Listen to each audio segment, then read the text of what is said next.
L'actualité en continu en direct depuis Kinshasa. Bonjour à tous et à tous et bienvenue à vous si nous rejoignez dans cette première édition du journal sur notre antenne, édition qui s'ouvre par cette victoire à la République démocratique du Congo qui s'est imposée hier soir 1-0 face au Cameroun grâce à un but des Chancel Mbemba à la 92e minute et se qualifie en finale des barrages de la Coupe du Monde. Nous y reviendrons avec force de détail dans nos prochaines éditions. À cet effet, le président de la République, Félix-Antoine Tshisekedi Tshilombo, a adressé ses vives félicitations au Léopard, la République démocratique du Congo, pour leur victoire hier soir face au Lion indomptable du Cameroun en demi-finale pour la Coupe du Monde édition 2026. Les chefs de l'État, Félix-Antoine Tshisekedi Tshilombo, encourage les fauves congolais à rester concentrés et déterminés pour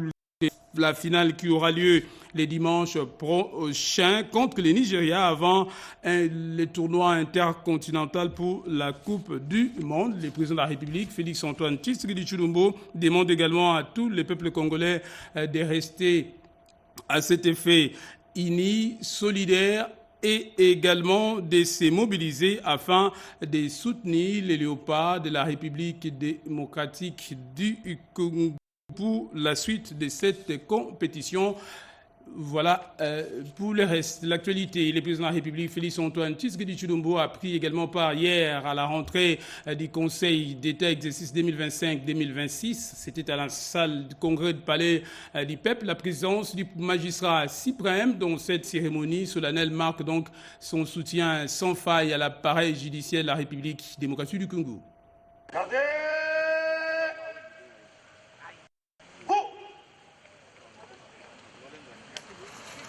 C'est en qualité de magistrat suprême que le président de la République, chef de l'État, est arrivé ce jeudi au Palais du Peuple pour assister à la rentrée judiciaire du Conseil d'État.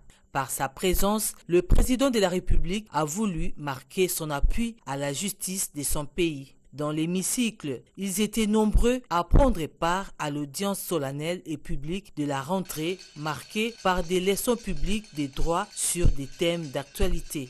Dans son allocution des circonstances, les bâtonniers national a développé la problématique de la démolition des constructions anarchiques. Pour lui, la procédure ne respecte pas l'esprit des droits de l'homme. Il suggère par ailleurs la suppression de frais de procédure et formuler un plaidoyer sur la gratuité de la justice sur des frais de procédure. Pour sa part, la première présidente de la plus haute juridiction de l'ordre administratif, Madame Brigitte Nsensé-Lewansesele, a tablé sur la procédure de saisine du Conseil d'État. En droit administratif congolais, le recours administratif préalable est obligatoire, sauf dérogation de la loi. Le non-respect de cette exigence entraîne l'irrécevabilité de la requête introduite devant les juges administratifs. Le Conseil d'État rappelle constamment cette obligation. Dans plusieurs décisions récentes, les requêtes ont été déclarées irrécevables, faute de preuve du dépôt d'un recours administratif préalable. Ainsi, la jurisprudence conforte le rôle de filtre du recours préalable, gage d'une meilleure efficacité de la justice administrative. Sur ce, je déclare ouverte l'année judiciaire du Conseil d'État 2025-2026.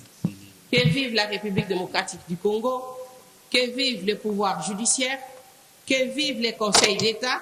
Mesdames et messieurs, je vous remercie. La mercuriale du procureur général près le Conseil d'État est allée dans le même sens. Formé de 9 membres, le Conseil d'État est la plus haute juridiction administrative en RDC et a pour mission de juger l'administration à travers le litige qui oppose les citoyens, entreprises et associations aux administrations, de rendre des avis juridiques au gouvernement et au Parlement et aussi d'assurer la gestion de 42 tribunaux administratifs d'appel, 9 cours administratives d'appel et la Cour nationale du droit d'asile.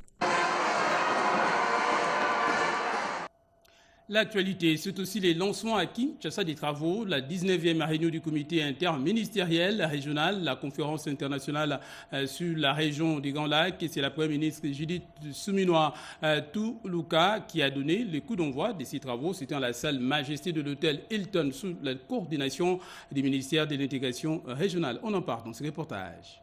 En signant le pacte, la première ministre Judith Suminwa Tuluka appelle à l'unité pour la paix dans la région de Grands Lacs. Ce jeudi à Kinshasa, le chef du gouvernement a ouvert la 19e réunion du comité interministériel régional de la conférence internationale sur la région de Grands Lacs. Un rendez-vous placé sous les thèmes « Consolider la paix et la sécurité pour un développement durable » en prélude au 9e sommet des chefs d'État. Face aux tensions persistantes dans la région, Judith Suminwa Tuluka a lancé un appel fort à la solidarité entre les pays membres. Mon pays, la République démocratique du Congo, est confronté depuis novembre 2021 à une agression armée injustifiée d'un autre pays membre de la CIRGL. Cette situation, qui constitue une violation flagrante du pacte de la CIRGL et des autres instruments internationaux, porte atteinte non seulement à la souveraineté et à l'intégrité territoriale de la République démocratique du Congo, mais aussi à la stabilité de toute la région. Faut-il encore le rappeler? Le développement ne peut être durable sans la paix, et la paix ne peut être consolidée sans la sécurité.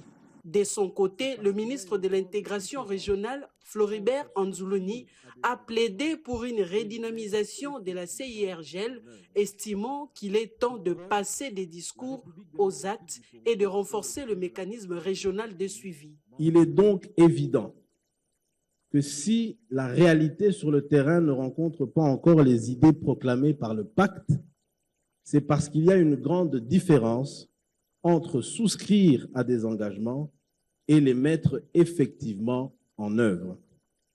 Ce dont nous avons réellement besoin aujourd'hui n'est pas de réinventer la roue, mais plutôt de nous mobiliser pour rattraper le temps perdu, un temps riche d'enseignements, en assumant pleinement nos responsabilités, tant individuelles que collectives.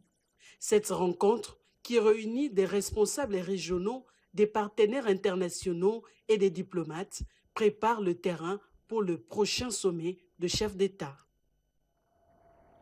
Et face aux conditions difficiles vécues par les femmes éliminées, notamment dans les différents centres pénitentiaires disséminés à travers la République, la première dame Denise Nyakero Tshisekedi, président de la Fondation Lona, appelle à une action urgente, préoccupation exprimée au ministre d'État, ministre en charge de la Justice et garde des Sceaux, Guillaume Ngefa.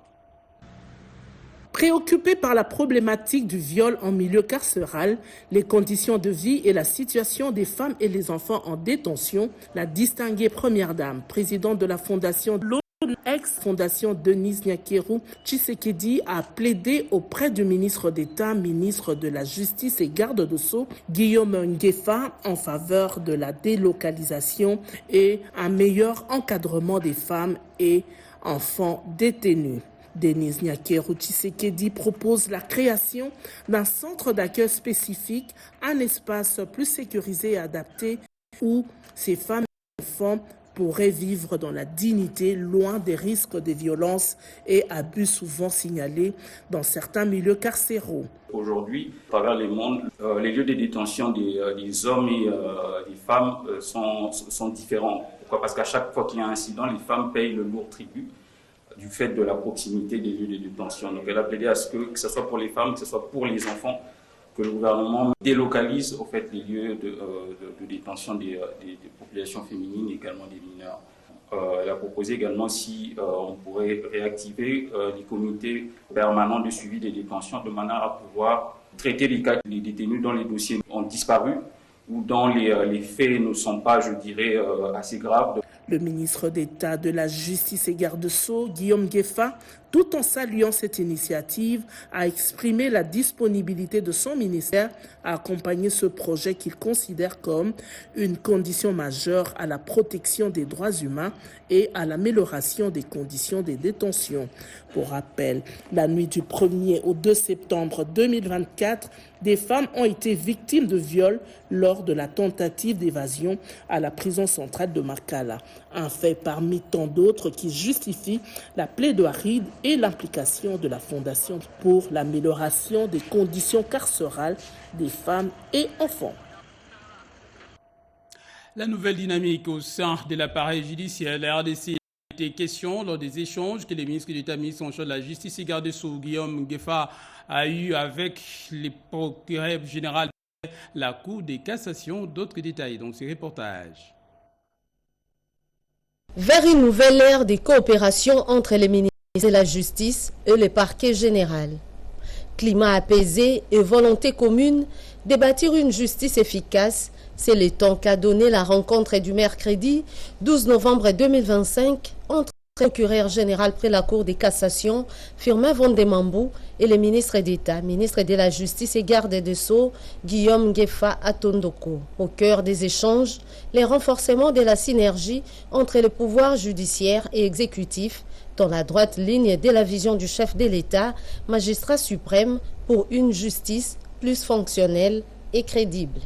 Il y avait des points de suivi et je suis venu pour en parler et discuter et voir s'il y a eu des progrès dans ce que nous avons fait. Vous savez que nous avons donné des injonctions sur des questions liées à la corruption et liées à la fraude minière et l'état d'avancement de tous ces dossiers et voir aussi quelles sont les difficultés auxquelles peuvent être confrontés dans leurs efforts de mener des enquêtes.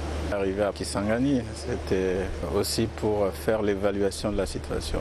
Vous ne pouvez pas arriver à prendre des décisions si vous n'avez pas évalué la situation, écouté tous les acteurs, envie de faire des recommandations appropriées et dégager les options. Cette réunion marque un tournant après plusieurs périodes de tension entre les conseils supérieurs de la magistrature et le ministère de la Justice et ouvre la voie à une collaboration plus fluide au service de l'État de droit.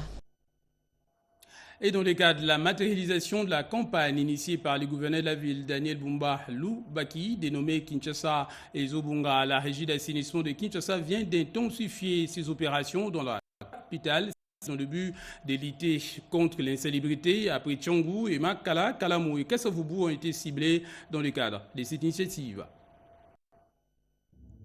À Kinshasa, l'assainissement de la ville n'est plus une simple volonté politique, mais une urgence quotidienne. Dans la vision du gouverneur Daniel Bumba, matérialisée par le slogan évocateur « Balabala Eza Wenzete », l'opération de salubrité prend un nouveau souffle.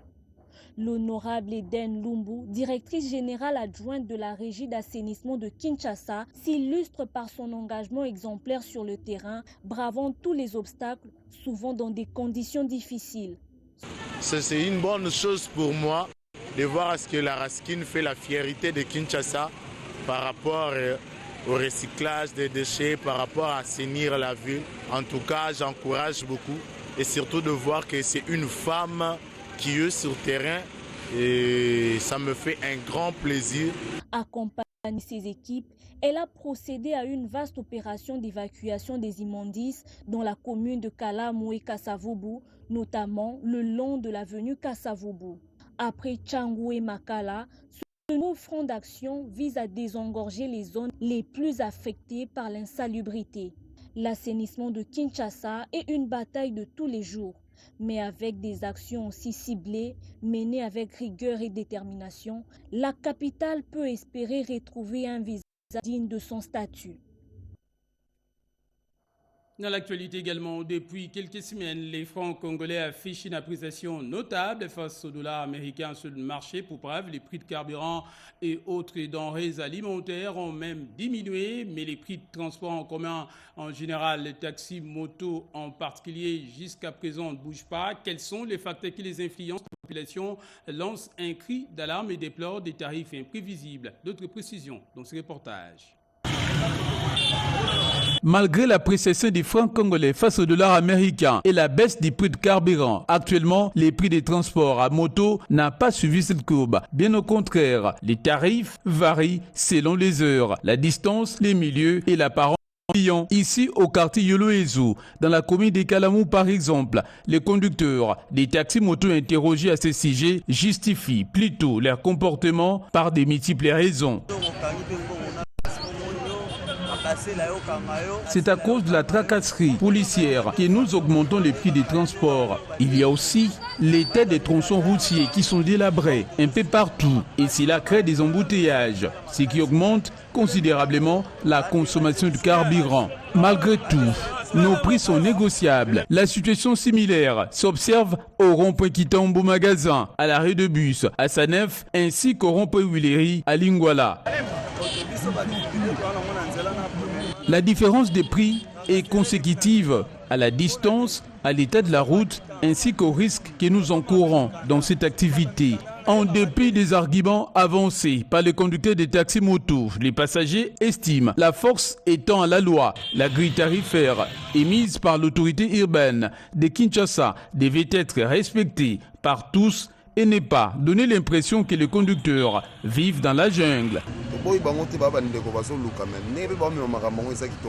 Il est vrai qu'ils sont en train de chercher leur argent. Nous ne refusons pas, mais qu'ils puissent aussi penser à nous, qu'ils se mettent à notre place. Cette disparité n'est pas normale. Nous demandons aux autorités compétentes d'intervenir pour stabiliser les prix des transports. Les ministres provinciaux des transports, la ville de Kinshasa, Jésus Noël Cheki, a d'ailleurs réitéré l'interdiction formelle de pratiquer des tarifs supérieurs à ceux fixés par la réglementation en vigueur.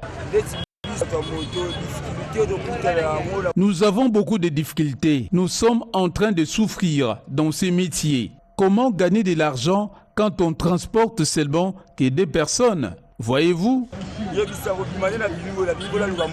En attendant les réajustements des prix des transports en commun, tels qu'annoncés par les autorités urbaines de Kinshasa, aux conducteurs des taxis motos de faire preuve d'empathie et d'humanisme vis-à-vis de leurs clients qui ne savent plus à quel sens se vouer.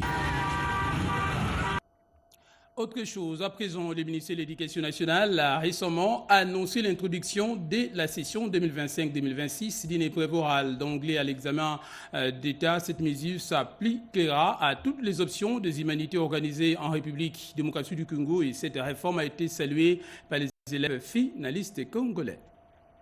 La langue anglaise prend de plus en plus de l'ampleur à travers le monde et devient incontournable, aussi bien dans les domaines de l'éducation scientifique, technologique que dans le monde d'affaires. Sa maîtrise permettra aux apprenants d'être plus compétitifs dans les recherches scientifiques, principalement dans les domaines de l'enseignement, et aider les enfants à éviter la négligence dans l'apprentissage de cette langue. L'introduction de l'épreuve d'anglais oral dans l'examen d'État pour l'année scolaire 2025-2026, cette initiative innovante pédagogique du ministère de l'Éducation nationale et nouvelle citoyenneté a été saluée par les élèves. Déjà, moi, je trouve vraiment que c'est une très belle initiative d'aujourd'hui mettre en pratique l'anglais.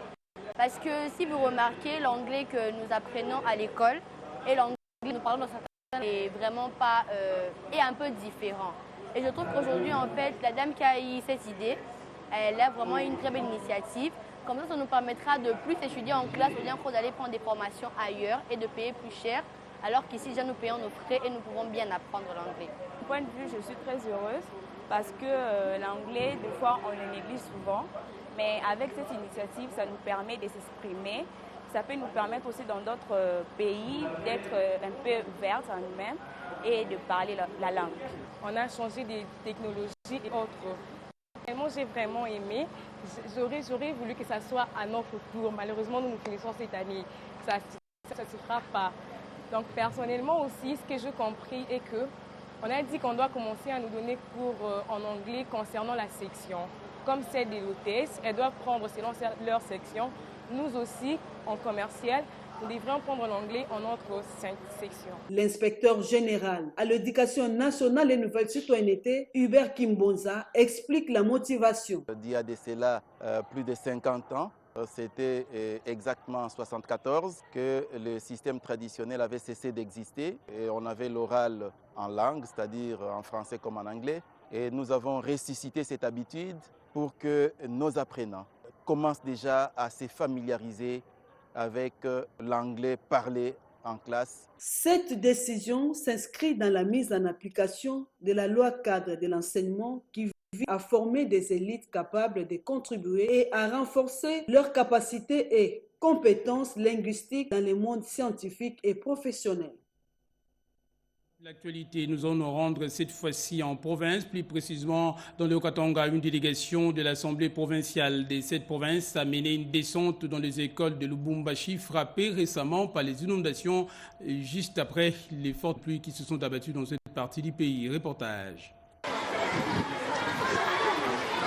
Le lycée Twendeleye, l'épée Tabou, l'épée Vangou 2 et l'Institut Kilima, frappés par les inondations de la pluie diluvienne qui s'est abattue dans la nuit du dimanche 9 au lundi 10 novembre 2025 sur la ville de Lubumbashi, ont reçu jeudi 13 novembre la visite d'une délégation conduite par l'honorable Kaboumamba Michel, président de l'Assemblée provinciale du Haut-Katanga, composé notamment des députés provinciaux, du directeur provincial de l'EPST ainsi que du général de la 22e région militaire.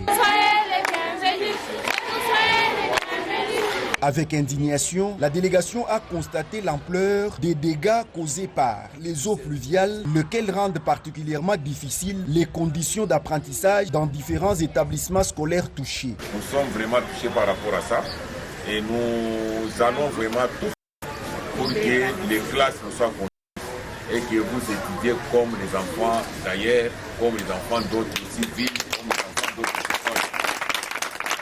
Et surtout que il y a la gratuité de l'enseignement, n'est-ce pas? Oui. Est-ce que vous payez ici? Non. Des Twendeleye à l'épée Tabou, en passant par l'épée Vangou 2, l'Institut supérieur de criminologie et l'Institut Kilima, les speakers de l'organe délibérant provincial a exhorté les élèves et étudiants à persévérer dans leurs études, à soutenir les efforts du chef de l'État Félix-Antoine Tshisekedi Tshilombo qui a rendu effective la gratuité de l'enseignement des bases et promet la réfection d'autres salles de classe en état de délabrement très avancé. Vous êtes l'avenir du Congo. C'est vous qui allez nous remplacer demain. C'est tous vous, les filles. Vous avez les mêmes chances que les garçons. Voilà, nous encourageons de ne pas rester à la maison. Il faut venir parce qu'il y a la gratuité de l'enseignement. Le chef de l'État a actionné l'article 43 de notre Constitution, la gratuité de l'enseignement. Est-ce qu'on peut applaudir pour le chef de l'État?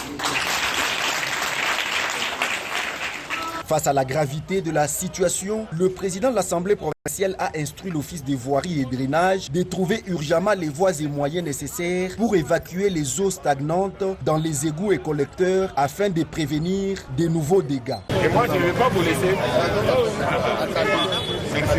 Nous savons que c'est une santé, ce sont des assignations. En tout cas.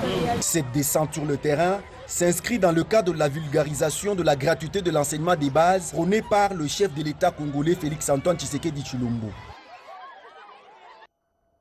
Et au forum digital Horizon 2025 tenu à Kinshasa, Thierry Katembo-Imba, la coordonnateur principal du comité stratégique du projet d'extension de la ville de Kinshasa, a présenté la vision d'une ville intelligente, moderne et durable. Thierry Katembo Mbala, coordonnateur principal du comité stratégique du projet d'extension de la ville de Kinshasa, a pris part à la première édition du forum digital Horizon tenu à Pullman Grand Hôtel Kinshasa du 11 au 13 novembre 2025. Partenaire stratégique et panéliste, il a intervenu devant plus de 200 participants sur le thème « L'avenir de Smart City et Smart Grid en RDC, intégrer les solutions durables ». Son intervention a permis à l'auditoire de découvrir les solutions et les avancées du projet d'extension de la ville de Kinshasa, une initiative majeure visant la création d'une ville moderne, intelligente et durable. Il a mis en lumière les opportunités offertes par les technologies numériques dans la transformation des infrastructures urbaines et énergétiques, tout en présentant des solutions innovantes et durables pour répondre aux défis de l'urbanisation et de la transition énergétique en RDC. Thierry Katembo était accompagné de Tony Munongo, conseiller principal à la primature en charge de PTNTIC, qui disposait de solutions numériques fiables au service d'une ville intelligente et sécurisée. Il a démontré que Kinshasa Kiamona, ville intelligente, n'est pas un concept futuriste ou abstrait, mais un nouveau modèle de gestion et d'organisation urbaine. La future ville intégrera la gestion optimisée de l'énergie, la mobilité urbaine, la sécurité et bien d'autres aspects essentiels depuis la plus petite unité, c'est-à-dire l'habitat, jusqu'à l'ensemble du tissu urbain. Numériser une entreprise, c'est une chose. Numériser une institution, c'est une chose. Numériser une ville, c'est aussi toute une autre chose parce que vous rentrez dans différents aspects. Vous rentrez dans les aspects de la gestion de la population, vous rentrez dans la santé, vous rentrez dans l'agriculture, vous entrez dans l'industrie, vous entrez dans tous les services de support qui doivent permettre à la ville d'être créée. Donc, vous touchez à tous les aspects de la vie. De son côté, M. Trad Aton, représentant Pays de Pâtes, a souligné que le projet d'extension de Kinshasa constitue une opportunité unique pour mettre en place un système de santé national numérisé garantissant une meilleure sécurité et traçabilité des données de patients. Les vice-ministres, ministre en charge de la fonction publique Jean-Pierre Liaou a eu des échanges avec les agents et cadres du secrétariat général à la coopération internationale. Les échanges ont tourné notamment autour des réformes initiées au sein de la fonction publique. Reportage. À l'heure où la réforme de l'administration publique se veut plus que jamais une réalité tangible, le vice-premier ministre, ministre de la fonction publique Jean-Pierre Liaou poursuit sa stratégie de proximité. Ce mercredi 12 novembre 2025, il a échangé avec les agents et cadres du secrétariat général à la coopération internationale dans le cadre d'un dialogue social direct au Salon Rouge du ministère des Affaires étrangères. N'est pas fonctionnaire à la coopération internationale qui veut, qui souhaite, non. Ce sont celles et ceux qui, au-delà de la providence, du destin, ont quand même un certain profil pour pouvoir défendre nos intérêts dans le cadre de la coopération avec d'autres États. Le monde étant devenu un village planétaire, il y a une forte concurrence entre États qui nécessite que celles et ceux qui nous représentent dans cette messe des intelligences, eh bien, soient véritablement outillés et motivés. Le vice-premier ministre a également martelé sur la volonté du gouvernement de garantir une retraite digne aux agents publics, rompant ainsi avec des décennies de précarité. Cette politique de proximité a été appréciée par les agents et cadres du secrétariat général à la coopération internationale. Notre satisfaction elle est d'autant plus grande que le VPM n'a éludé aucune question. À toutes les questions qui ont été posées, il les a affrontées et il les a superbement répondues. On était devant un père, c'est quelqu'un qui a de la compassion. Je prends par exemple lorsque nous avons parlé de notre bâtiment qui a été calciné depuis 2019. Il a décidé de voir sa collègue des affaires étrangères pour descendre sur le terrain afin de pouvoir trouver une solution que les agents rentrent dans des bureaux. Apprécié par les fonctionnaires, le phare avec le vice-premier ministre pérennise la dynamique d'une administration moderne attachée à la transparence, au mérite pour matérialiser la transformation de l'administration publique telle que voulue par le président de la République, Félix Antoine Tshisekedi Tshilombo. Et au ministère de l'économie nationale, le vice-premier ministre Daniel Mokoko Somba a clôturé les travaux de l'atelier sur la révision des cadres réglementaires relatifs à l'exercice des petits commerces et du commerce en détail en République démocratique du Congo.